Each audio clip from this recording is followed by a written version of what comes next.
네, 어제 국가인권위가 고 박원순 전 서울시장의 말과 행동이 성희롱에 해당한다고 밝혔습니다. 고 박원순 전 시장, 김종철 전 대표, 잇따른 성추행 사건 뭐가 문제인지 짚어보도록 하겠습니다. 송문희 더 공감 여성정치연구소장 김성환 시사평론가 나오셨습니다. 안녕하십니까? 네, 안녕하세요. 네, 안녕하세요. 인권위가 조사한 지 이제 6개월 만에 결과를 내놨는데 박원순 전 시장의 말과 행동이 바로 성희롱이다라고 결론을 내렸습니다. 의미부터 좀 평가를 해주시죠. 지난 6개월간 인권위 직권조사를 피해자가 요청을 했습니다. 네. 오래 기다렸습니다.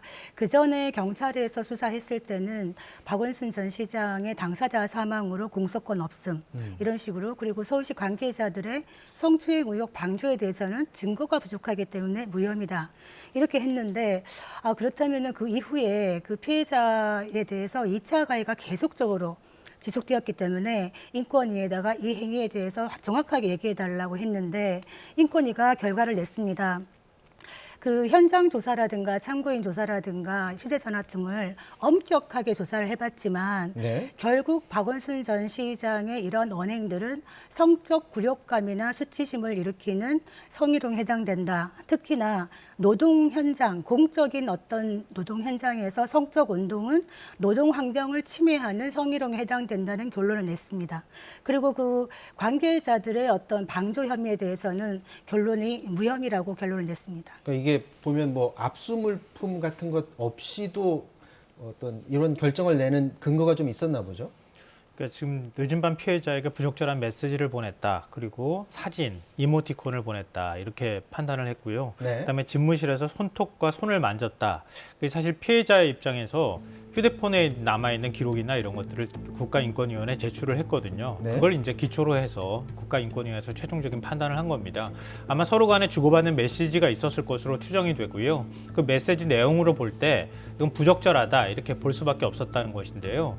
국가인권위원회에서도 고인이 된 박원순 전 시장의 방어권 차원에서 방어권을 보장해야 되는 측면이 있기 때문에 최대한 증거를 통해서 확인하려고 노력했다 이렇게 밝혔습니다. 네. 이 주변에 있던 인물들이 이 사실을 알면서도 묵인하고 방조했다 이런 얘기가 있었는데 여기에 대해서는 확인을 못했나 봐요. 네, 객관적 증거를 확인하기가 어려웠다 이렇게 인권위 쪽에서 밝혔는데요.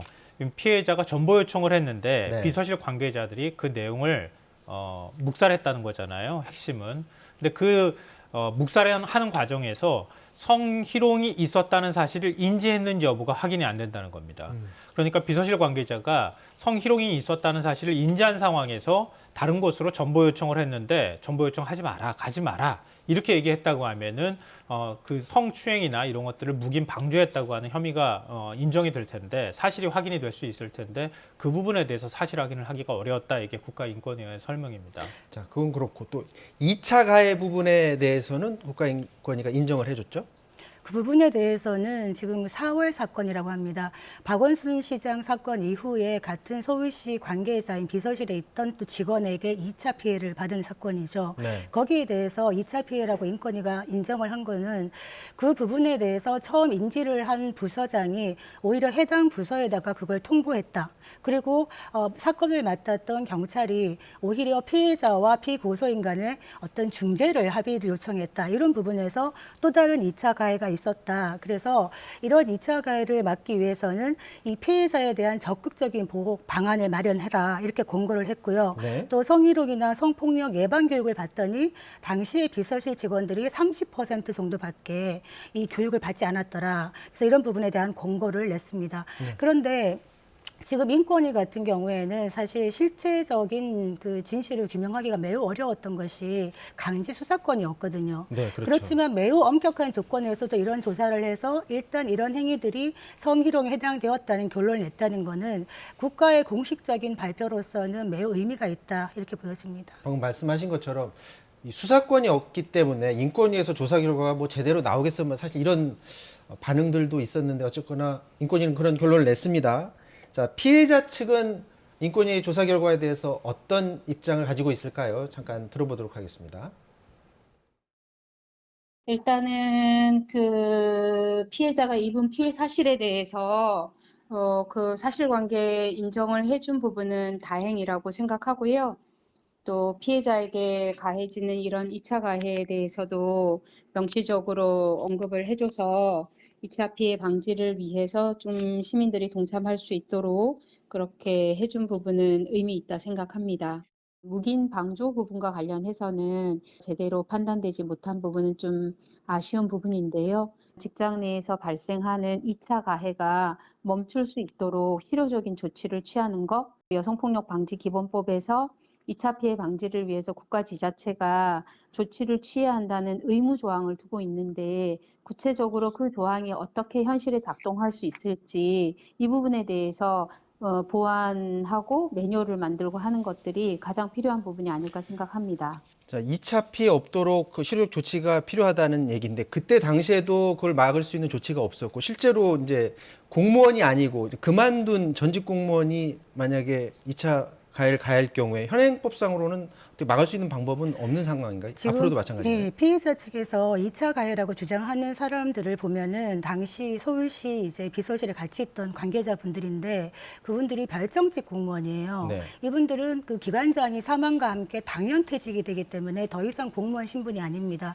그렇다면은 국가나 지자체 차원에서 이들을 제재할 수 있는 어떤 실효성이 없다는 부분은 맞고요. 네. 그렇기 때문에 이런 부분은 법 개정이 되어야 된다. 당시 재직하는 무렵에 이런 일이 있었다면은 이후에라도 처벌할 수 있는 법 규정이 마련되어야 된다. 그리고 인권위에서 어떤 이런 시정 공고를 했을 때 받아들이지 않는다면은 여가부 장관이 시정 명령을 발동하고 이것도 지키지 않는다면은 제재를 가하는 법도 만들겠다. 지금 이런 한 상황이 있습니다. 네. 당시를 기억해 보면 어떻게 박원순 전 서울시장 측에서 그런 사실을 알았을까, 그러니까 고소하려고 하는 움직임을 알았을까라는 부분에 있어서 국회의원을 통해서 여성단체를 통해서 그런 사실이 전해진 게 알려졌잖아요. 그런데 관련해서는 그 유출 관련자들은 기소가 지금 안 된 상태잖아요. 그러니까 성폭력 특별법을 보면요, 그 비밀 준수 의무를 가지고 있는 사람은 수사기관에 있는 사람만 해당이 되는 것으로 되어 있습니다. 네. 그러니까 지금 이 사실들이 전해지는 과정을 보면 수사기관에 있는 사람이 수사기관을 통해서 이 사실이 알려진 게 아니잖아요. 네. 김재련 변호사를 통해서 여성단체를 거쳐서 남인순 국회의원을 거쳐서 그다음에 서울시 젠더특보 그리고 박원순 전 서울시장 이런 식의 과정을 거쳤기 때문에 수사기관이 중간에서 의도적으로 뭔가 피의 사실을 공개를 한다거나 이런 과정이 없었고 고소장을 접수했다고 하는 사실이 피의 사실을 그 수사기관에서 나간 것이 아니기 때문에 제재할 방법이 마땅치 않다 이렇게 지금 밝히고 있는 겁니다. 자, 이와 관련해서 이제 남인순 의원 측에서는 사과 메시지를 올려놨습니다. 근데 SNS를 통해서 피해자 측에서 사과의 메시지를 올렸는데, 자, 저렇게 SNS에 글을 올리고 사과해서 이게 끝날 수 있는 문제인지 어떤 방식이 바람직한 사과의 방식이라고 보십니까? 지금 저런 사과가 진정성이 좀 의심된다고 하는 이야기는 정의당 김종철 대표의 사건 이후에 좀 묻어가는 게 아니냐. 왜냐하면 그동안 한 6개월 이상을 이 부분에 대해서 사과가 없었고 이 사실의 유출에 대해서도 그런 적이 없다라고 계속 얘기를 했었기 때문에 특히 많이 사람들이 화를 내는 부분은 피해 호소인이라는 말을 처음 주도한 게 바로 남인순 의원이었다는 겁니다. 그래서 피해인이 아니라 피해 호소인이란 말을 함으로써 피해자에게 2차 가해를 가한 게 아니냐 이런 비판이 컸거든요. 그래서 이런 부분에 대해서 지금 뒤늦은 사과를 한 것이다 이렇게 보여지는데 당시 본인의 보좌관 출신이었던 임순영 젠더특보에게 이런 사실을 얘기한 것 자체가 매우 부적절한 행동이었다라는 점은 변함이 없을 것 같습니다. 이번 사건뿐만이 아니라 돌이켜보면 미투 운동이 굉장히 활발했었습니다. 당시에 이제 처음에 이게 이제 이슈화됐던 사건 중에 하나가 서지현 검사가 미투 운동을 했었었는데요. 그런데 SNS 이런 걸 올렸어요. 여전히 성폭력 피해자에 대한 조롱과 음해가 넘쳐난다라고 얘기하면서, 그러니까 3년 전이나 지금이나 변한 게 없다라는 그런 참담한 심정을 밝힌 건데 왜 이 기간 동안 우리 사회는 바뀐 게 별로 없을까요?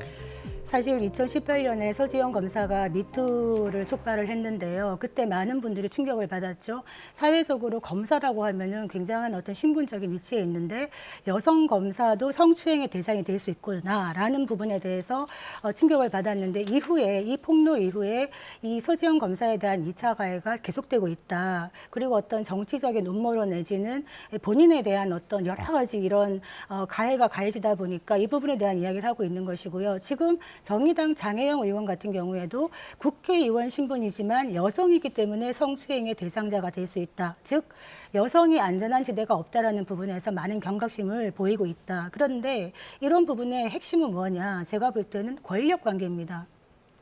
이를테면 장혜영 의원 같은 경우에는 당 대표와 초선 비례의원이라는 권력 관계가 있는 것이고요. 네. 지금 박원순 전 시장 사건 같은 경우에는 차기 대권 후보이면서 시장과 비서와의 어떤 업무 환경 속에서의 권력 관계에서 일종의 권력 갑질이라고 저는 보여집니다. 네.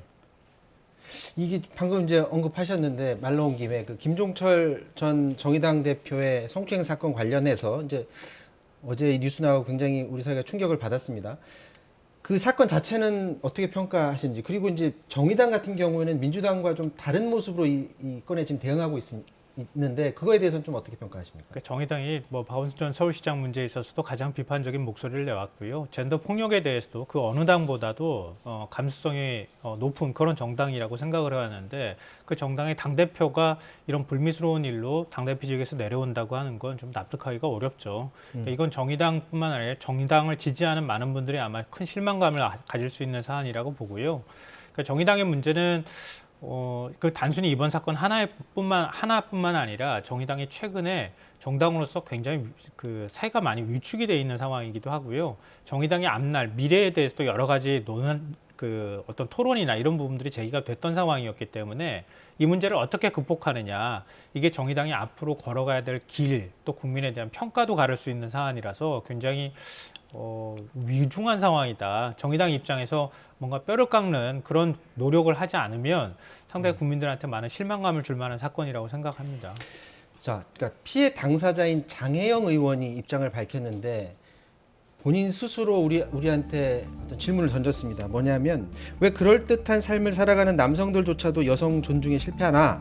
그러면서 이제 답을 찾아야 된다라고 질문을 던졌습니다. 자, 지금의 이런 이게 꼭 정치권에서만 일어나는 일은 분명히 아닌데 답을 찾아 나가는 과정을 우리가 어떤 과정을 거쳐야 될까요? 이 답은 피해자가 찾을 것이 아니죠. 네. 사실은 우리 국민 모두가 같이 찾아야 된다. 이 답을 연대해서 찾아야 된다. 그래서 장혜영 의원이 한 말이 피해자다움도 없고 가해자다움도 강요하지 마라, 이런 얘기를 하는 것이 보통 이런 피해가 나타나면 피해자에게 피해자다움을 강요하면서 피해자에게 자기 검열을 하게 만들고 많은 비판이 가해집니다. 그렇기 때문에 저는 아까 정의당 부분에서 이런 일이 난 거에 대해서 매우 암담하다 생각을 하지만 또 한편에서 한편의 진전이 있을 수 있다고 여기는 것이, 이런 일을 처리하는 과정을 봤을 때 정의당이 흔히 어떤 피해 사실을 은폐하거나 축소하거나 반성하지 않고 회피하는 모습이 있는데 굉장히 신속하게 직위 해제하고 당 차원의 징계를 하고 이런 부분들을 봤을 때 네. 이런 부분들은 다른 당도 같이 따라가야 되는 게 아닌가, 이런 생각이 듭니다.